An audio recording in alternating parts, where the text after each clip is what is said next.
Good morning, everyone. Sunday, May 31st, 2015. Our subject today is Ancient and Modern Necromancy, alias Mesmerism, and Hypnotism Denounced. So we had a very lively discussion, Bible study yesterday. Thank you, Fairley, and everyone. And we're going to talk a little bit about the lesson before we get into prose work. I'll start with the responsive reading, and then in a bit we'll go to the end of the questions that Fairley had. The golden text. In thee, O Lord, do I put my trust. Let me never be put to confusion. So I'd like your comments on that. Sometimes I'll hear from you that you're confused, or how do you keep from getting confused?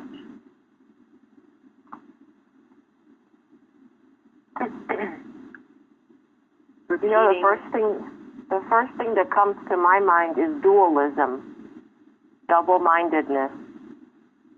And what does that mean? Not having,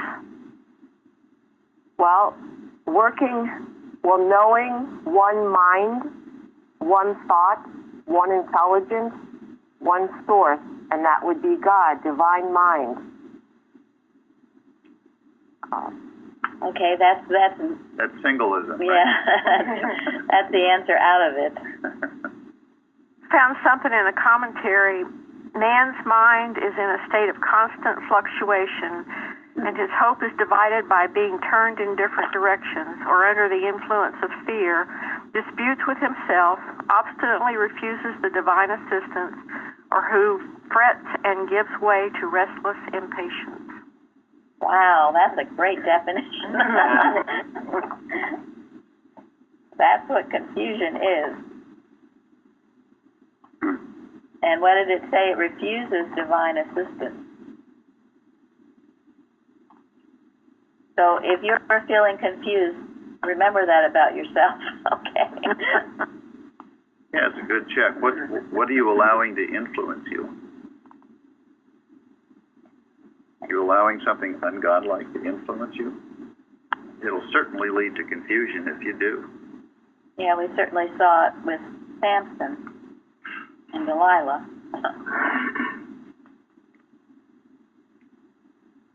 If you think about it, if you're relying on God, great. But then if you want to satisfy either your own or someone else's selfish preferences, then you got these two things that are warring against each other. And that's where the confusion comes in.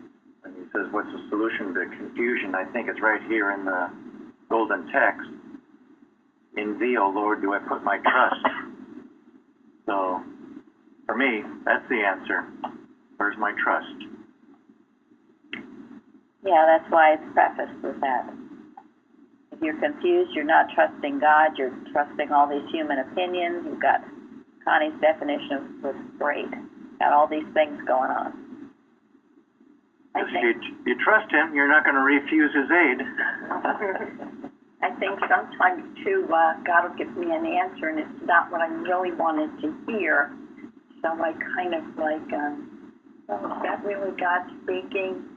I know this is probably the right answer, and that just gets you so confused. Right.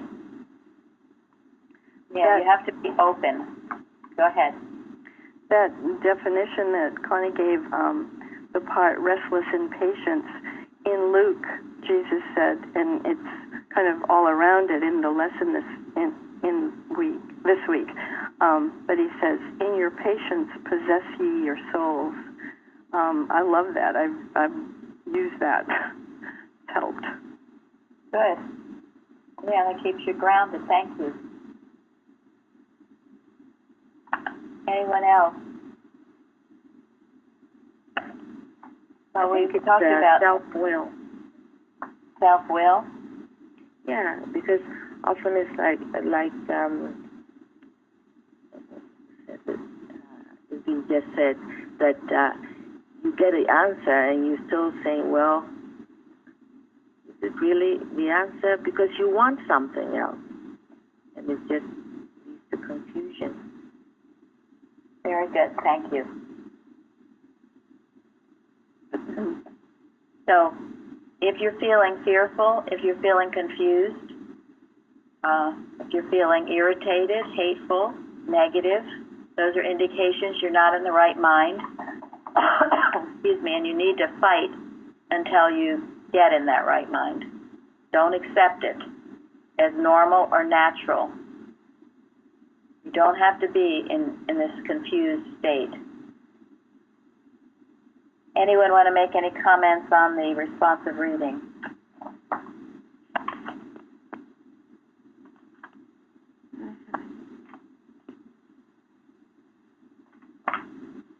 I love this responsive reading. I mean, we're seeking God, committing our cause to Him. Our cause is in God. And you know, when you ever hear about all these secret plots going on against our country or against anything or anybody, He disappointed the devices of the crafty so that their hands cannot perform their enterprise. It's a good one really to memorize, and that's the rebuttal. I thought where it says, He shall deliver thee in 6 troubles, yea, in 7 shall no evil touch thee. He never gives up. He's right there, whether we're listening or not, but He's always right there. Right. And doesn't the number 7, isn't that like a complete number? So there's absolutely no evil shall touch thee. Yes. Yeah, it covers everything, every circumstance. Complete, you're right. And that's if you are obeying Him and turning to Him. And then that thou shalt be hid from the scourge of the tongue. And sometimes people tell me, well, so-and-so are saying bad things about me, or so-and-so isn't seeing me correctly. Well, here's your answer. We're getting a feedback from somebody. Yeah. You shall be hid from the scourge of the tongue. You're hid from it. They won't be able to find you, even if they try. It can't be done. Do mine anointed no harm, the Bible says. And if you're doing God's work the best you know how, you are His anointed. And then it says, you know, even the beasts of the field shall be at peace with thee. Thy tabernacle shall be in peace. All these things God is doing for you, but you have to know it. And that's why this is a beautiful responsive reading to know and to work with. Think about it. Instead of thinking about all the negative things, think about this. Think about what's truly going on when you're receptive to God's plan for you. You know, it's so appropriate for today in this life that we're living, because we hear so many hateful things, and we've got to turn that around. We've got to apply it and work and know that nothing can touch us if God is there with us. That's right, and the truth of the matter is He is all. He's everything. This other idea of any hateful thoughts or anything else is just not the truth. We give it the reality, and we mustn't. And to go back to your clarification, if God is with us, God is always with us. God is infinite. God is divine principle. It's everywhere. The question is whether we are with God.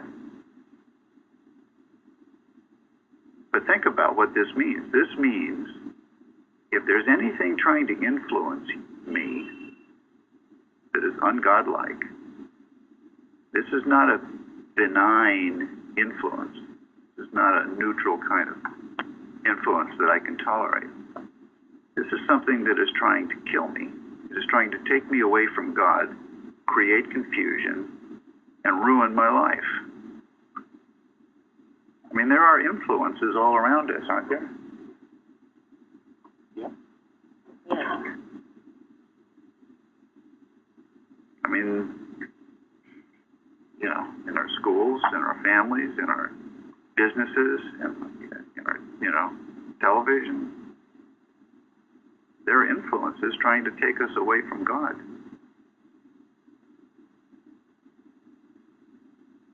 I think that's where, the confusion comes in. Trying to do just that, take you away from God. I mean, have you ever been in a situation where you've been trying to please somebody in your family or in your business, and you feel torn, because you feel it's not quite right with God, and yet you feel like you might have to anyway? Anybody ever felt that way? Yep. Yes. Yeah. That's the confusion. That's where you have to draw the line. And it's not personal.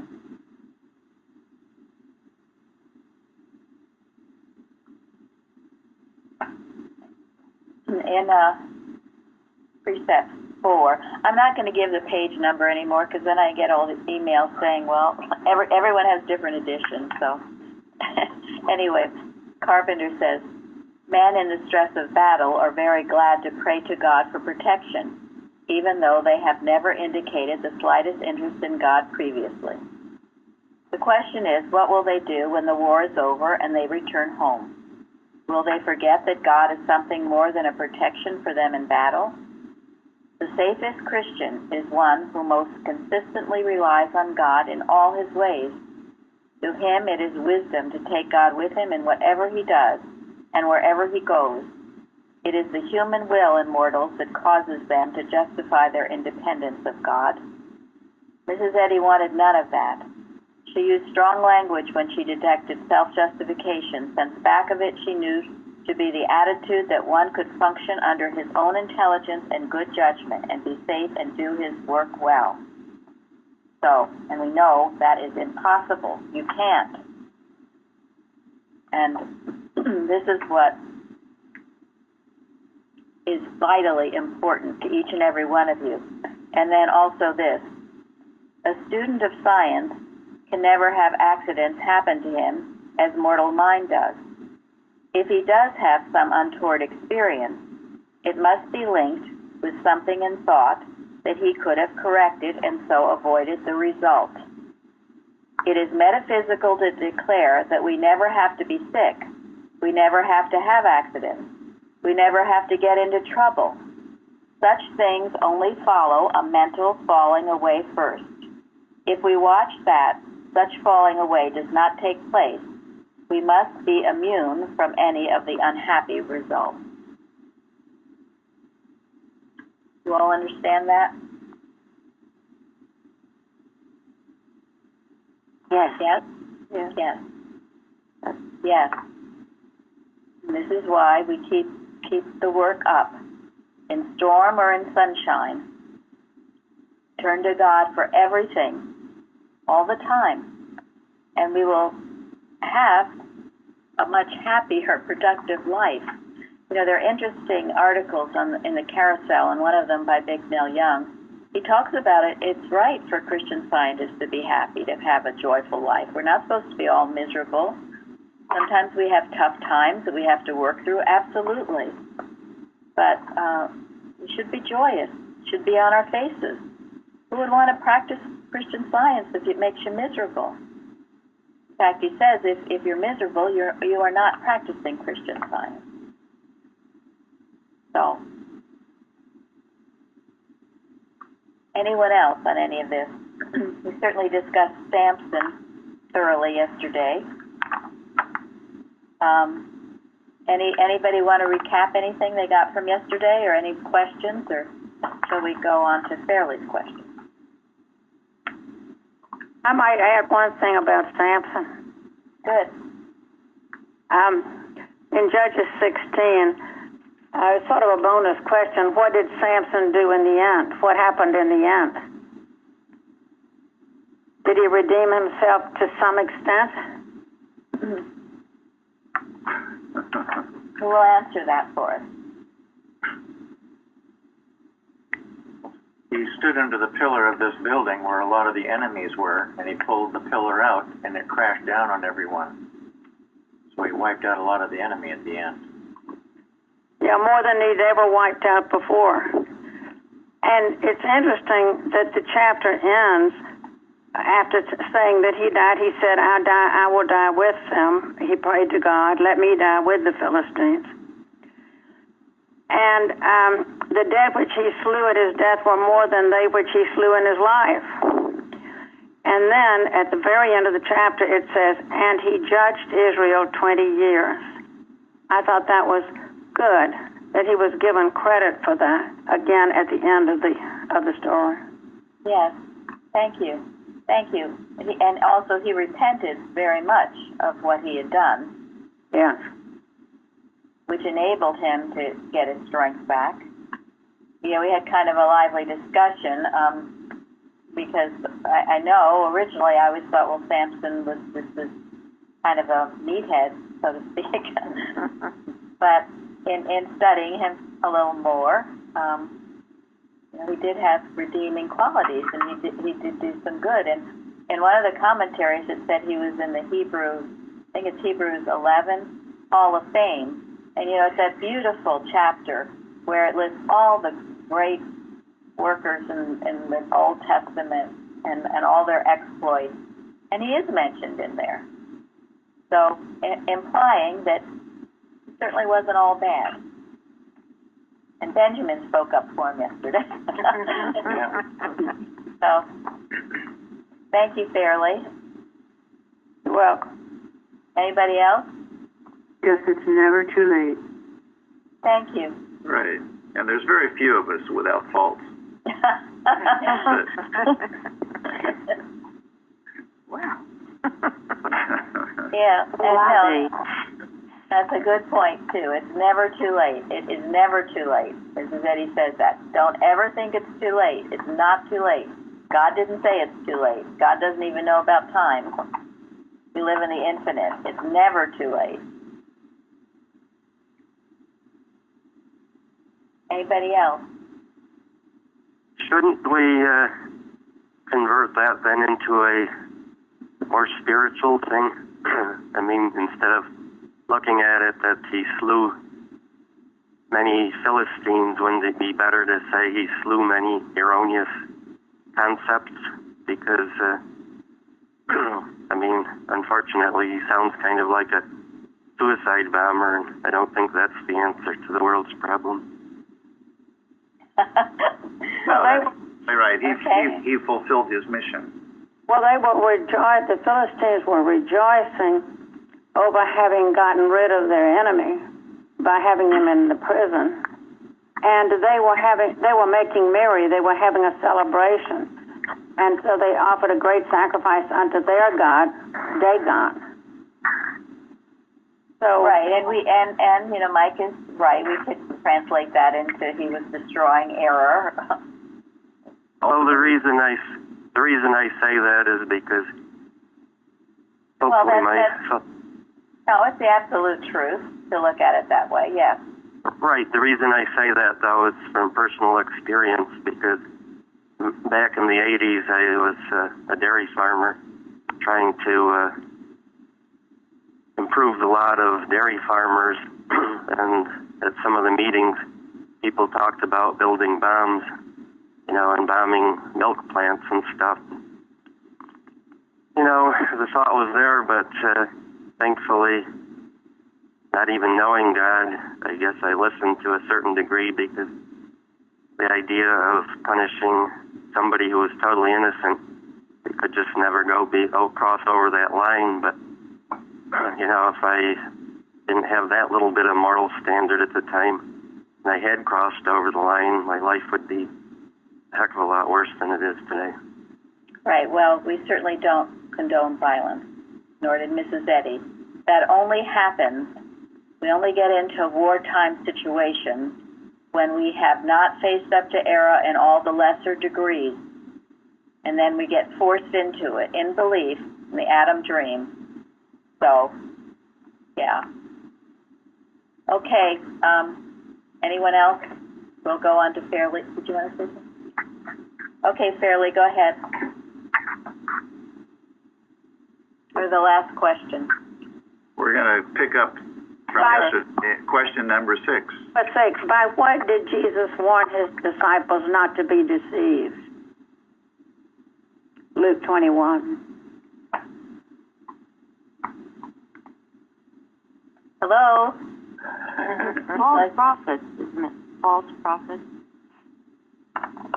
Okay. Come in my name saying, I am Christ. Right.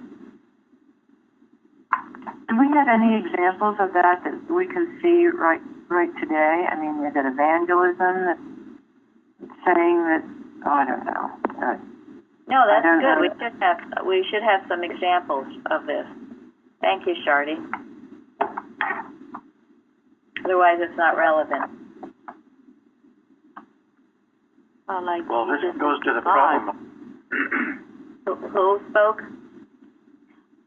Just saying, you know, the notion that Jesus is God is very prevalent right now. Yeah. Okay. Right. But there are those who represent themselves as the saviors today, right? Yes. There are those that get an audience and feel that this idea of preaching and telling people what they should think and believe. And you got to be very careful about that.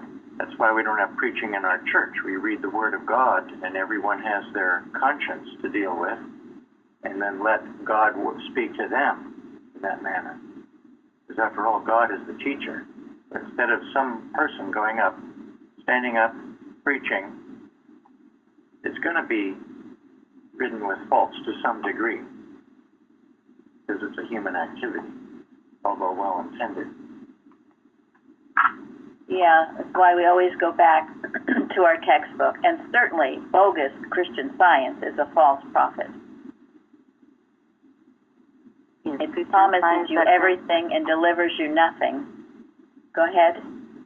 So I was going to say Christian Science that doesn't, make you aware that you need to dip deeper into your thinking and rid yourself, or ask God to help you rid yourself of all these hidden flaws, like the jealousies and the envy and, self-righteousness that can go hidden. You saying you're a Christian Scientist, and yet you have all these things to deal with. It can go on and on and on. Thank you. Well, and what about the attempt of many to humanize Christian Science, to protect the organization, to call some literature unauthorized, to forbid people from reading it? To change the manual secretly. To put it in the reading rooms without letting anybody know. So now we have the 89th instead of the 88th. To not teach how to handle animal magnetism, but to dwell just on the God is love. That's pretty deceptive, isn't it? And yet how many people fall for it? Well, you can't. I did, because I didn't know any better until I came here. I did know I wasn't being healed, and I felt instinctively that something was wrong, but I didn't know what it was. Thank you. Anybody else? Shardy, do you have any false prophets? Just medicine, I think. Well, that's a good one. Right. It promises a lot, doesn't it? Yeah. Socialism, the government will fix everything. Well, that's a good one. Wasn't Mrs. Eddy that said, as Christian Science goes, so goes the nation? Yes. I don't know if it was Mrs. Eddy. It wasn't Mrs. Eddy, but somebody did say that. Yeah, it was someone. Yeah, isn't that what socialism is all about? Make a god of your government, it'll take care of you, right? It sounds good. A lot of these things sound really good. The platforms sound good, and they even might start out good. But then something comes over, and it's the human mind that comes over. And that was true with the Christian Science movement. It certainly started off well, But once the human mind comes in, then everything goes to HELL. Starts out with an appearance that it might be easy, and therefore people love it when it's easier. They fall for it, but they don't consider the unintended consequences, like you sell your soul, like you belong to somebody else, you lose touch with your conscience. We talked about yesterday the nations that are seeking God are those who are having more of a difficult time, where everything becomes easy and it's handed to you. It tends to go to sleep, or you think, yeah, the government will do it. Well, there's no God in the government. Better you seek God and even have a rough time. At least get to your God, the healthier. And it's also the way it should be. How you get to God, when you hunger and thirst for Him. Sometimes that takes tough situations. But that does not mean we don't have extreme compassion for others and that we help others in every way we can. As God directs. Yeah. As God directs. And all these things take away people's opportunity to work out their own salvation. Like a hypnotist takes away the person's ability to think for themselves. Yes, exactly. Good. Thank you, Dale. Anyone else? Mary Beth, you spoke about not being healed. Well, I had the healing, but I didn't have the deepness and the change of thought, and still traits would be hanging on, self-will, etc., that I still struggle with. Thank you. Well, yeah, that can happen too. You get the healing, but you don't get the growth with it. So don't be afraid to struggle. Yeah. That's why someone's making a lot of racket. If you can, mute yourself. That's why it's better to, sometimes the slower healings are better because you learn more from it.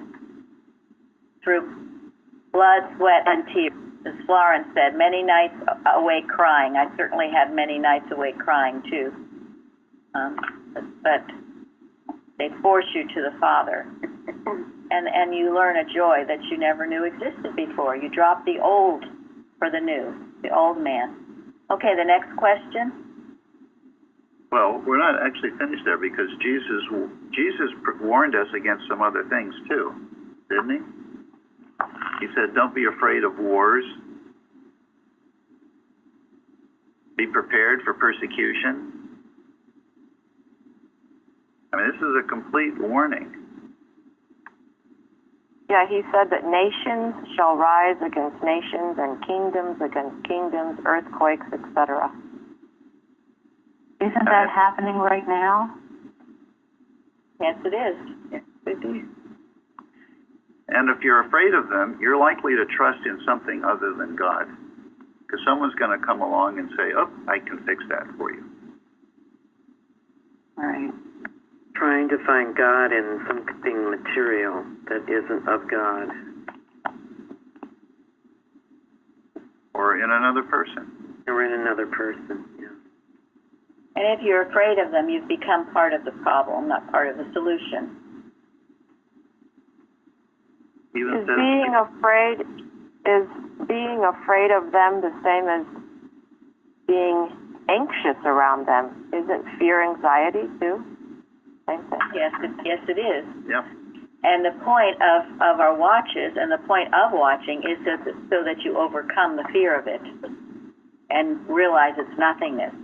And if you're continually afraid of it, it means you haven't handled it in your own thinking. The more we handle it as individually and collectively, we will reduce it to its nothingness, wherever the claim of war might be, or any of this, earthquake, any of this. This is why we do the work. So, a good watch is one you start with God, you handle the era in the middle, you touch lightly, and you end with the all power of God. And you know you've done it, you feel like you've nailed it, because you are no longer afraid of it, nor do you give it reality. That's the proof of a watch. A bad watch is where you're just sitting there thinking about how awful everything is and maybe spray a few good words over the whole thing and you end up feeling worse than before. Or when you're just sitting there in a sleepy stupor, not caring about anything. Those are examples of a bad watch. It's okay to feel the danger. Mrs. Eddy says we should feel the danger. That gives oomph to our watch. But always begin with God as the only power, only presence, all knowledge, omniscience, knowing everything, everywhere, no place where His presence isn't felt, seen, heard. Then you go into whatever the thing we're talking about, or whatever comes to you to handle. But then you bring it back around again to the truth of the situation until you feel you have nailed it, as they say. And you don't go around fearing it.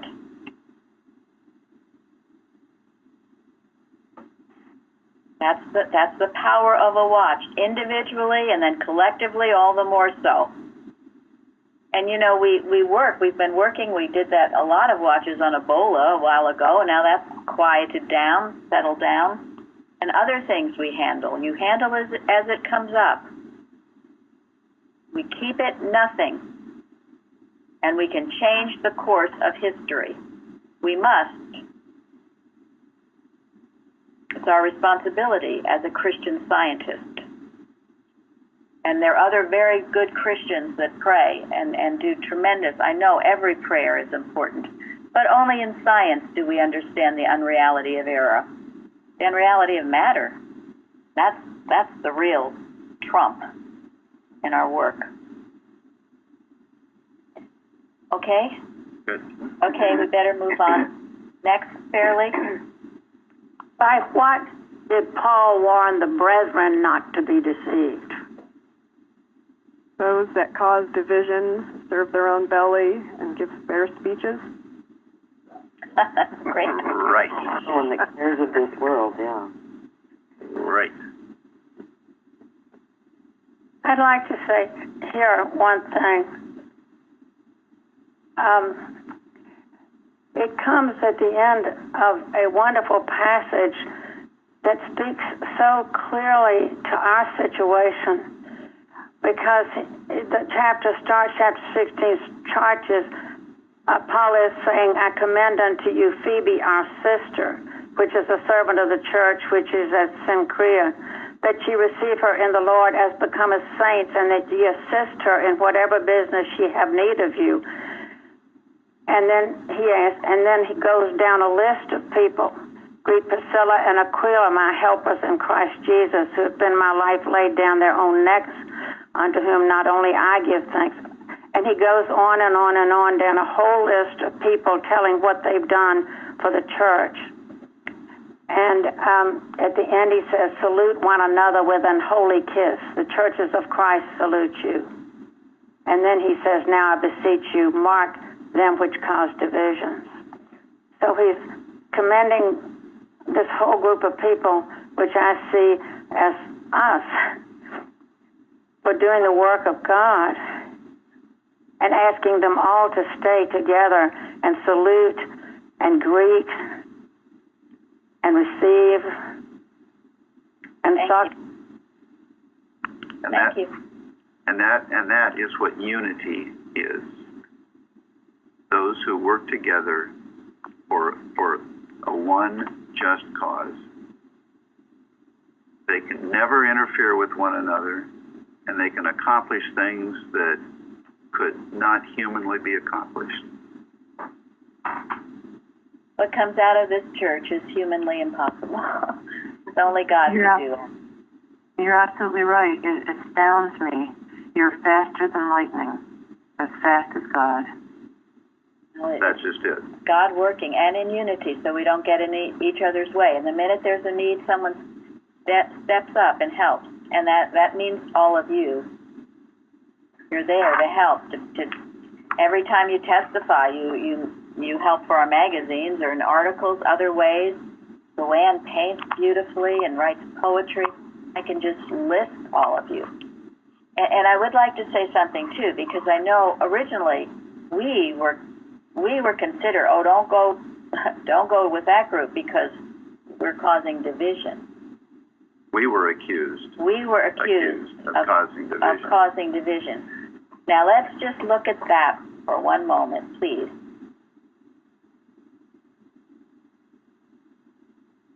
Well, the human mind accuses those of what the human mind does and knows. This is exactly how error works. It throws up a smoke screen to protect itself. And it accuses others of what it is guilty of. The institution, the organization, I have no better word for it, disobeyed Mrs. Eddy's manual. Well, they have a false sense of unity because they're trying to get everyone to think the way they think, and they call that unity. Yes. And they cannot stand because they are divided. Yes. And behind it is the attempt to humanize science, which is impossible to do. And you know, when people are doing that, I don't even think they know they're doing that. They're just in the human mind, so that's what they do. They try to control, they try to suppress, they tell you what to do, because that's how the human mind is. They don't encourage independent thinking. And again, this is not an attack on people. It's an attack on the human mind and the organization that comes over when unwatched. But I just want to make this clear that we were not the ones dividing. They caused it. And also, of course, we were excommunicated on top of that. We would have worked within. We were going to try to work within, but they excommunicate, just as they excommunicate anybody who's a threat to them. Bruce? I was going to say, it says it right here in Romans. Good words and fair speeches that deceive the hearts of the simple. Yeah. How else could they keep people in the grip? And I was totally deceived. I will say it, absolutely. And I probably would have been if it hadn't been for this church and Mrs. Evans. Amen. You're not alone, believe me. Well, any right thinker had to be excommunicated from a wrong concept of science. That shows how Mr. Eustace's example is so precious. If you read the beginning of the book, he narrates his experience. But he has no rancor or animosity towards anyone over there. He just saw it all as progress. It's right. Fulfilling of God's plan. He says, okay, you're going to do this to me. I'm going to go forward from here, from this point. And Mrs. Eddy once said, and I believe it was to Augusta Stetson, but she said, those who are right will find their way out of the organization. So she knew. She saw it. She saw it. And so thank God for excommunication. It's a good thing. Shows you're doing something. You're not going along with status quo. And in the meantime, as we are doing what God demands of us to do, we are on watch. We are alert to anything that would try to divide us from one another, to divide us from our God-given mission. And anyone or anything that does try to come in and divide us basically ejects itself. It can't operate. Feels very uncomfortable. But what someone was saying in the beginning, yeah. Well, when you come here and you meet us, you will feel it. It's eye to eye, handshake to handshake. You'll feel like you've come home. There's this sense. I mean, we feel it, you feel it, we all feel it. You just know this is the right place for you. And if you don't feel that, well, that's okay. And that's okay. Do whatever you want is right. We definitely encourage any independent thinking. But if you are right, you will know it, and it will ring true to you. It will all ring true. And if anyone ever has any questions, they should come, and certainly some of you have. The other thing, too, about feeding the belly, believe me, no one here, our money is for this mission. That's why we offer everything free. We have a few people who do get paid here. They get modest salaries for working they get far less than what they deserve to get. So don't ever think that anybody here is getting fat and happy over the money that the church has. Absolutely, God forbid. It would be so atrocious to even think that, but I say it since it's in the verse, and maybe who knows what people think. It doesn't happen, believe me. We tithe, we give, we continue to give, and in giving we are blessed abundantly, but never taking from the church or the widow's mite, all of you that contribute, which we're so very grateful for. Anybody else?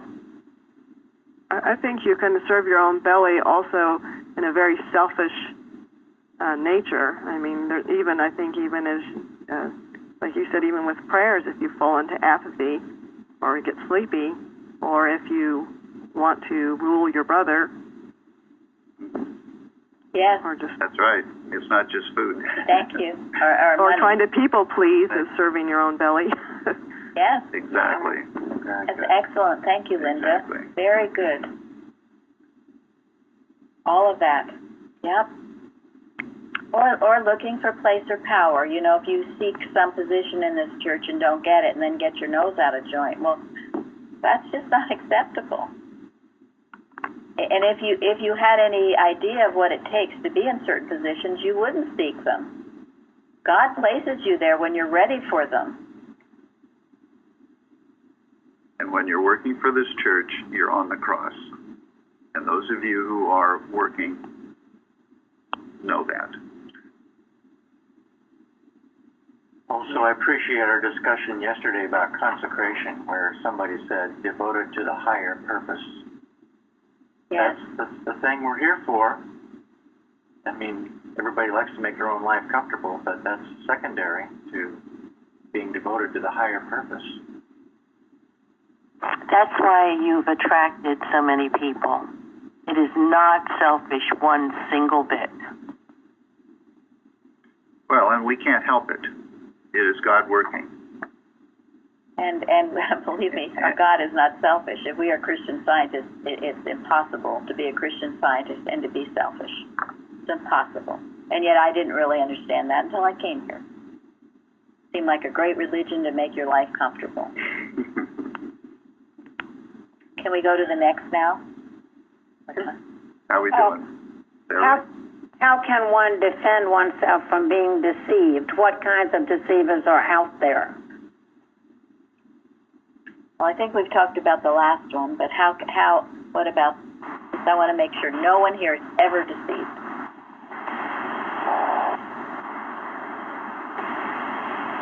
We're getting some interference. Mute yourself, please, unless you want to speak.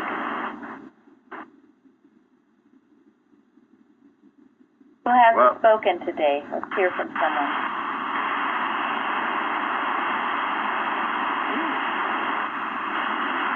Got a little static from somebody. How about Day Day? Have you spoken?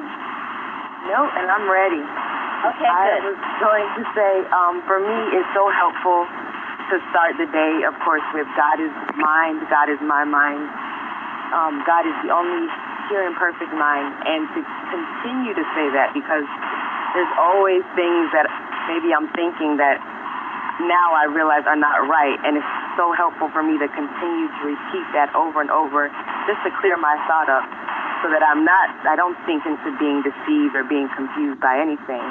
That's so helpful for me. If it's not good and I'm thinking it, then it can't be from God, and so it's not my thought, and I need to get rid of it immediately. Thank you. That's absolutely right. If you start hearing yourself being muted, it's because we have static. We don't know who it is.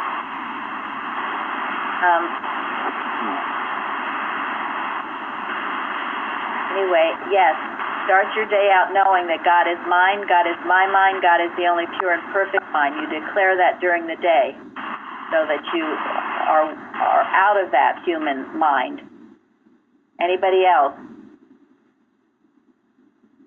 And isn't this why we start each day by studying the lesson, studying the Bible, study science and health first? Fill your thought with the truth. And honestly, the main way is to know what Mrs. Eddy says and the Bible, which is what we're doing. If you know the genuine article, you cannot be deceived. You can laugh in its face when it tries to tell you something, because you know it's not true. So no, this is why now we will go the last little bit of our time to prose works. And well, and just to finish this in addition to filling your thought with the truth, hang out with others who also are seeking the truth. Avoid people who take you away from the truth. As in Delilah.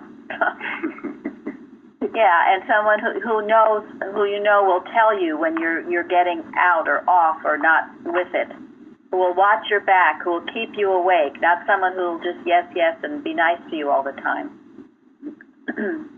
So Jesus sent his disciples out 2 at a time, not just 1 at a time. There was a protection of hanging out with someone who is also seeking the truth. Yeah. Any questions on any of this? Okay, well, maybe you can get one paragraph again. Page 353, Fallibility of Human Concepts.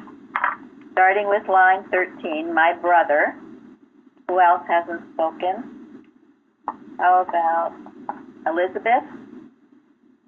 Okay. My brother, my brother was a manufacturer, and one day a workman in his mill, a practical joker, set a man who applied for work in the overseer's absence to pour a bucket of water every 10 minutes on the regulator.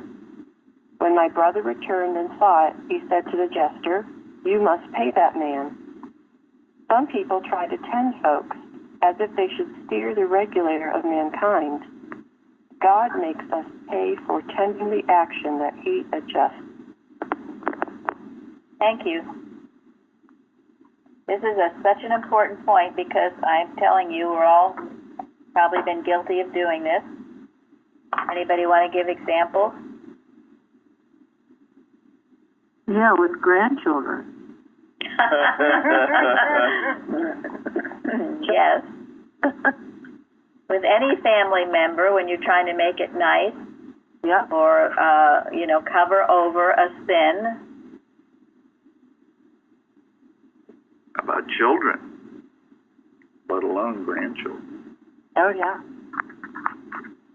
Has anybody ever inflicted their desire on their child? Never. Push them to do the things that you want them to do. Yeah, and believe me, with the best intentions, because I was one years ago. You want your child to be a good little Christian scientist and do all these good little things that you think good little Christian Science children should do, but you're pushing them, you're directing them, you're tending the regulator. You're not knowing the truth about them. This is something also in Precepts 4 that's very helpful in this regard, where this is from Carpenter, parents may ruin children by continually snubbing initiative. Many Christian scientists have learned to protect their children rather than to direct them, on the basis that their innate impulses are always grand and right, and that nothing but outside evil influences would ever cause them to walk in wrong paths. Hence, if they can be protected, their lives will manifest the elements of good that God has bestowed upon them. Very important knowing the truth about them, not directing them, protecting them in knowing the truth and knowing that they have the mind of Christ and they cannot be influenced erroneously. We talk about it with children, true about anybody. Very important point. I want you to think about this paragraph because the bell has rung, and I'm sure there's more to say about it. This is kind of the meat of this whole story. Pick it up Article. next week. Yes, we will pick it up next week. And now I am going to end with miscellany on page 48. It's a report of the clerk, the annual meeting of 1906. We go back to the beginning and hear the truth, the purity of true science when Mrs. Eddy was still with us. With the reading of her textbook, Science and Health with Key to the Scriptures, Mrs. Eddy insisted that her students make every day a prayerful study of the Bible and obtain the spiritual understanding of its promises. Upon this, she founded the future growth of her church, and 26 years later, the following splendid appreciation of her efforts appeared in the Methodist Review from the pen of the late Frederick Lawrence Knowles. Quote, Mrs. Eddy, in her insistence upon the constant daily reading of the Bible and her own writings, has given to her disciples a means of spiritual development, which will certainly build such truth as they do gain into the marrow of their characters.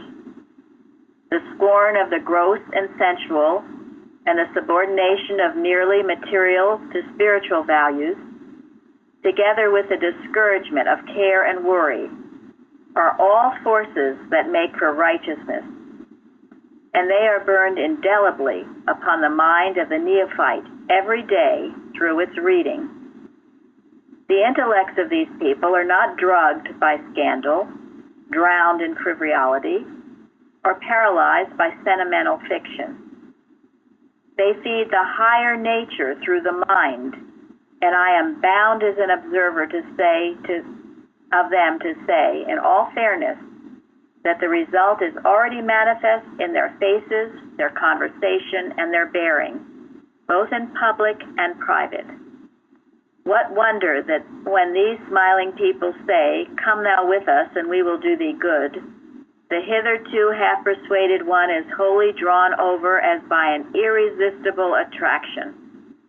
The religious body which can direct and control no arbitrary sense, but through sane counsel, the reading of its membership, stands a great chance of sweeping the world within a generation. End quote. End quote. That was not done, but it can be done now. We return to the basics, what Mrs. Eddy required of us, the study of her works and the Bible daily to know what she is telling us, and then to lead a life that will bless and attract the world to our door.